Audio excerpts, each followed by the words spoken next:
Dominus vobiscum, sequentia Sancti Evangelii secundum Ioannem.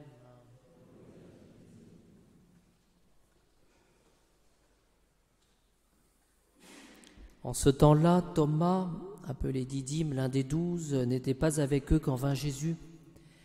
Alors les autres disciples lui dirent : Nous avons vu le Seigneur. Mais il leur dit : Si je ne vois pas dans ses mains la marque des clous, et si je ne mets pas dans mon doigt la place des clous, si je ne mets pas ma main dans son côté, je ne croirai point. 8 jours après, les disciples se trouvaient de nouveau à l'intérieur, et Thomas était avec eux. Jésus entra, les portes étant fermées, il se tint au milieu d'eux et il dit : La paix soit avec vous. Puis il dit à Thomas : Avance ton doigt ici et vois mes mains, avance ta main et mets-la dans mon côté, et ne sois plus incrédule, mais croyant. Thomas lui répondit : Mon Seigneur et mon Dieu. Jésus lui dit : Parce que tu m'as vu, Thomas, tu as cru.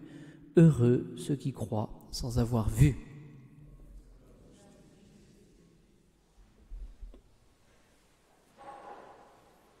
Avec cet épisode de saint Thomas, nous nous trouvons devant la réalité de la vertu de foi.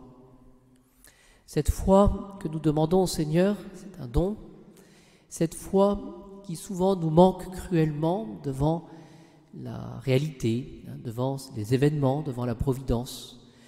Dans l'absolu, oui Seigneur, nous croyons, mais lorsque nous nous trouvons au pied du mur, lorsque nous nous trouvons à devoir accepter quelque chose que nous n'avons pas décidé, lorsque quelque chose nous chagrine, ou lorsque nous sommes dans l'épreuve, bien là c'est plus difficile de poser un acte de foi. Et cet épisode bien, nous rappelle évidemment heureux ceux qui croient sans avoir vu. Donc demandons cette grâce au Seigneur de pouvoir poser ce regard de foi dans notre vie.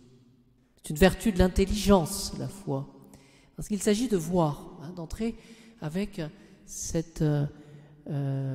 avec la révélation. Oui, c'est pas un sentiment religieux. Alors nous avions au bréviaire, pour l'office de vêpres, ô Oriens, ô Orient, splendeur de la lumière éternelle, soleil de justice, venez et illuminez ceux qui sont assis dans les ténèbres et les ombres de la mort. C'est-à-dire que pour chacun de nous, il s'agit de nous présenter devant le Seigneur, c'est ce que nous allons faire le soir de Noël, et puis d'être illuminés, c'est-à-dire de voir les choses. Le Seigneur donc nous éclaire, alors que le péché nous obscurcit, fait que nous rentrons en nous-mêmes, on s'enferme par le péché. Et donc nous invoquons tout spécialement aujourd'hui, le 21, Jésus comme celui qui est le Messie, bien sûr, mais celui plus particulièrement qui est comme le point de firmament où paraît le soleil levant. Et c'est ce qui va nous attirer notre regard, qui va nous montrer le chemin. L'Orient, c'est peut-être tout simplement aussi le soleil lui-même, ou du moins toutes les bénédictions de Dieu. Voici ce qu'on dit dans le cantique de Zacharie: par les entrailles de miséricorde de notre Dieu, avec lesquelles le soleil levant nous a visités d'en haut. C'est-à-dire qu'il s'agit finalement de grandir et d'être attiré par cette lumière. Alors il y a une objection qui est faite très souvent, mais comment regarder le soleil ? Nous n'avons pas les yeux des aigles qui sont capables de fixer le soleil.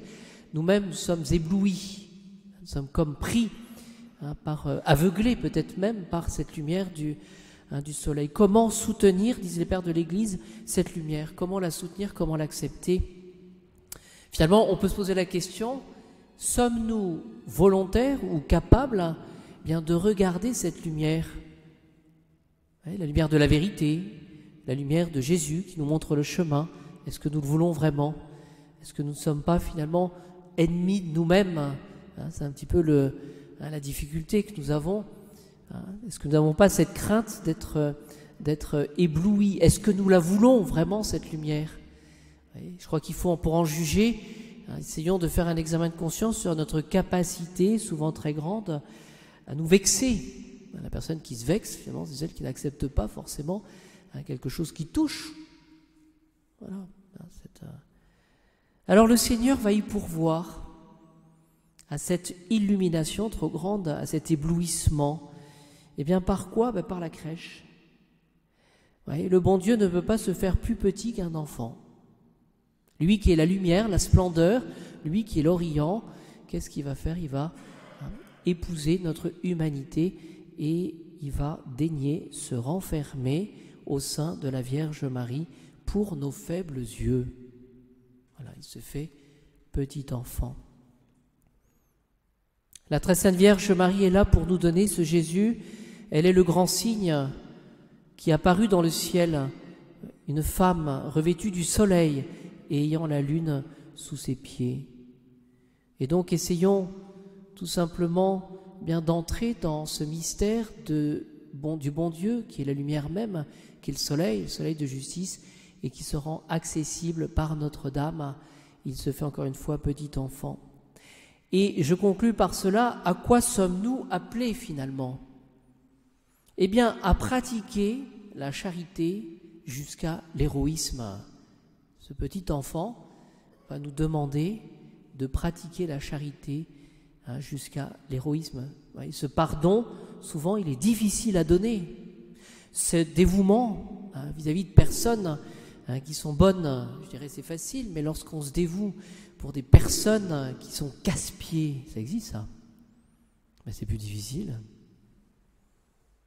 Se dévouer pour des personnes qui sont nos ennemis, pardonner, c'est très compliqué ça aussi. Eh bien, ce petit enfant, il va se rendre présent pour nous enseigner justement l'héroïsme. Et je trouvais très beau, en préparant ce petit mot avec ce que disent les pères de l'Église, l'avarice fait place à la pauvreté volontaire. Est-ce que j'accepte de me dépouiller volontairement comme Jésus l'a fait pour nous? L'amour de Dieu est allé jusqu'à la haine de soi. Est-ce que je suis capable finalement de renoncer à mes aises pour pouvoir aimer le bon Dieu? Et puis cette pratique de l'amour, de la chasteté, comme les anges, pour pouvoir rester près de Jésus. Alors demandons ce soir finalement au bon Dieu, à ce petit enfant de la crèche, lui qui est le soleil de justice, eh bien de ne pas revenir vers les ténèbres. Oui, Noël nous sort justement des ténèbres. Demandons la grâce de ne pas être ennemis de nous-mêmes pour retourner aux ténèbres.